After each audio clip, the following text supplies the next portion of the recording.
December মাস ঈদের মাস এবং খুশির মাস মনে হয় আমাদের কাছে।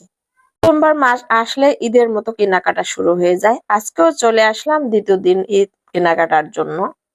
আসসালামু আলাইকুম, সবাইকে ওয়েলকাম করছি আরো একটি ভিডিওতে। কেমন আছেন আপনারা সবাই? আশা করি যে যেখানে আছেন ভালো আছেন, সুস্থ আছেন। শুরু করা যাক ভিডিওটি। আশা করি পুরো ভিডিওর পাশে থাকবেন এবং ভিডিওটি আপনাদের ভালো লাগবে। সকাল সকাল রেডি হয়ে বাচ্চার স্কুল আজ বন্ধ ছিল, আজ যেহেতু শনিবার। তো আলবির ম্যাডামের কাছে পড়াচ্ছিল। তো রেডি হয়ে বের হয়ে গেলাম। আলবিকে ওর বাবা ম্যাডামের কাছে নিয়ে গিয়েছিল।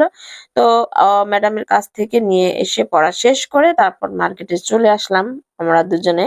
আপনাদের ভাই আজ শনিবার একটু দেরি করে অফিসে গেছে আমাদের এই মার্কেটিং করার জন্য। একটু দেরি করে সে গিয়েছে, আমাদের সাথে থেকে সব কেনাকাটা করে দিয়েছে। তো প্রথমে চলে আসলাম আলবির জন্য একটা জিন্সের প্যান্ট, লং প্যান্ট নেওয়ার দরকার ছিল। তো আমি